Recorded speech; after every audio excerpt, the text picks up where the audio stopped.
So the most memorable TCG games that you will have played will be those close call games. The up and down and back and forth roller coaster rides when you can't quite decide who's going to quite edge over that finish line first. And this, of course, goes beyond just TCGs. If we take a look into the world of sport, you always root for the David and Goliath teams, that tiny team that takes on the giant team. You want those underdog stories, those comeback stories, those Hail Mary stories that make the sport worthwhile.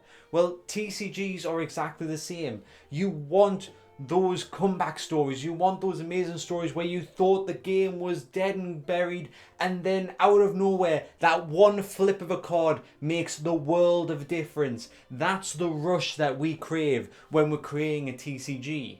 So how do we incorporate that into our own TCGs? Well, if that's what you want to find out, grab your super glue and stick around for this video. Now, the first catch-up mechanic that I want to address today is the most natural implemented catch-up mechanic that we as players actually inject into games, not necessarily the creator. And I can guarantee that you at some point has experienced this at some point while playing a multiplayer game. And of course, I am talking about the simple player-made mechanic of targeting the leader. Now, this mechanic only works when you have 3+ players. The whole idea is when one player escalates themselves above the other players will naturally target that player. This is an instinctive alliance where if several players are lagging behind the prominent player, they will often, without even needing to convey to one another, instinctively target the leading player. And this is just an intuitive collaboration, a partnership of convenience that provides the losing players with a chance to rise and claim the throne. Because if you don't choose to team up and you continue to squabble amongst each other, the leading player tends to just get more and more powerful, and it usually will secure their victory. So this is fantastic if you are making a TCG that is designed for 3+ players, as this comes with a built-in catch-up mechanic. And I know that incorporating more players into your TCG can come with its own set of complications, as there are more moving pieces, slows down gameplay, and also requires more players to gather together to actually play the game. But if you want your game to have that natural feel, that natural competitiveness, then this isn't a bad mechanic to incorporate into your own TCG. And before we move on to the rest of the video, I would just like to ask for you to hit that like button if you've been enjoying the content up to now, and don't forget to hit that subscribe button if you want to see me again next week. Okay, thank you. You as a creator have a macro influence on the game by setting the rules in place. But you as a creator don't get to decide which player wins. This is the subtle difference that I'm going to be addressing in injecting artificial catch-up mechanics. Artificial catch-up mechanics. Now, in terms of artificial catch-up mechanics, you have two categories. You can either boost the losing player or handicap the winning player. Now, this needs to be implemented very carefully and in a very subtle way in order to close the gap between the winning and losing player. Now, what we don't want to do is artificially swap those two positions. We don't want the winning player to become the losing player unless the losing player can capitalize on the slight edge that we're giving them. So the main factor is still the player's skills and card selections within their TCG. That is the main influence. Whatever I draw from my deck has to influence the outcome of the game. If there are external mechanics that just automatically swap our positions, then there's no point in me even selecting a deck. If anything, I want to select a worse deck. Now, you might be thinking, why should I inject artificial catch-up mechanics into my game? Because when have other games done it? So let's take a look at the Pokemon trading card game and their prize card draw system. This is a very subtle catch-up mechanic, but it does offer that little bit extra card draw into the Pokemon trading card game. So the whole idea of Pokemon is to take out your opponent's prize cards. But when you take out your opponent's prize card, your opponent then gets to add that prize card to their hand. In a way, it's a reward for doing bad, which is how Pokemon cleverly inject two mechanics into their game in just one.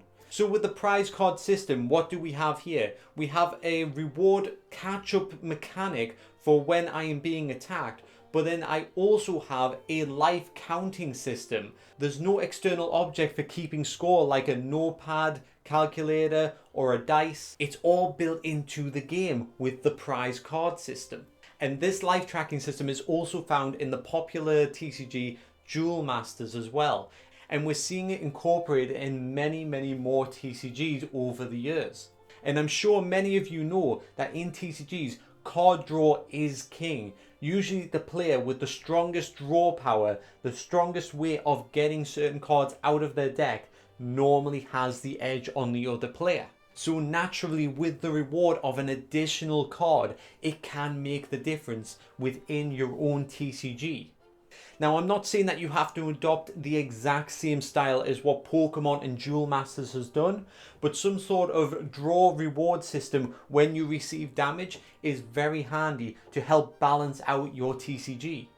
And another way that the draw system is being incorporated into a catch-up mechanic is actually when you're taking your first and second turn. Now, I've found a recurring rule in a lot of TCGs where the first player who has the opening turn usually is not allowed to draw a card from their deck. The second player has this luxury, and then that will carry on as normal from that point. This is because draw power is important, and that first move can give you a huge edge. So naturally, we want to give the second player something as a little form of a catch-up mechanic. Now, this next catch-up mechanic is more of a subtle way of handicapping the leading player rather than boosting the lower player.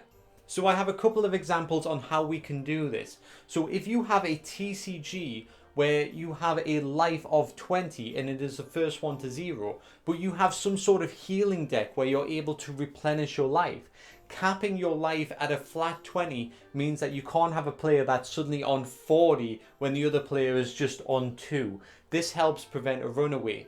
That player that is on 2 could still feel like perhaps it is possible to take out a player with 20 health.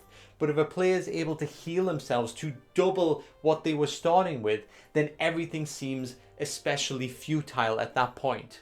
And this is something very subtle that people won't even perceive as a catch-up mechanic. They won't perceive it as an artificial way of injecting some sort of balancing act. This can be incorporated into the lore of your game, say that you can't extend your life beyond its means. It taps in with the unnatural balance of the world. There are many ways to implement this into your game and make it still feel like a natural fit. Now, as well as capping the life, we can also look at capping damage that we do per turn. This helps prevent OTKs, one turn kills. Now, I know one turn kills are very exciting and there is nothing wrong with adding them to your game. But if your game is becoming this monster that's kind of getting away from you, perhaps it is a good idea to just incorporate a little something that says that you can only do so much damage per turn. Now, I know that sounds really boring and this sounds like a scary thing to even suggest. How dare I prevent a player from having all the free will to be able to inflict as much damage as possible to the other player. But listen to me in this sense, okay? It all depends on how you want to structure and pace out your game. Whether you want those super fast, get them killed game and move on to the next tile, or if you want that slow, methodical, chess-like game where it is more strategy and finesse and skill-based, rather than everything rushing and compounding on top of each other until everybody just comes together and somebody comes out the victor among the rubble. Now, I'm not saying that damage capping means that you can only inflict 1 damage to your opponent per turn when you have to inflict 5 to get them beat, but perhaps preventing it so that they can't just 1 turn kill might be an interesting thing. It gives the losing player just that little bit of a chance to come back. It just does. Now this next one, I'm not sure if I would describe as a catch-up mechanic, but more of an emotional catch-up mechanic. Have I got your interest? I hope so. Let's see what you think of this one. So you've made this TCG, you've poured your heart and soul into it, and then people are coming together and playing it. They're loving it. Somebody is absolutely dominating the other player and they think it's fantastic. Well, the other player doesn't. So how do we make it so the other player feels as if they stood a little bit more of a chance, even though the circumstances may not have changed that much? So what I want to address is the point flaw, and I'm going to use this as an example. Okay, so say it's the first player to hit 10 points, okay, and then this player just dominates the other player and hits 10 points. So for each battle exchange you get a point. So this player gets 10 points, easy done, fantastic, he wins. So 10-0. That losing player is going to feel terrible that they lost 10 times in a row to that. So how can we incorporate a feeling? We can inject that feeling that it was a bit of a closer game. While we're actually making it a closer game, in theory, the results were still the same. That other player still dominates. It's a simple method of giving the winning player 2 points and the losing player 1 point. So now at the end, you could have a game where they've won 10-5. And of course, this is a little bit of a catch-up mechanic because those 5 points means that the player wins just one. The end result could be 10-6. Now that's a lot closer.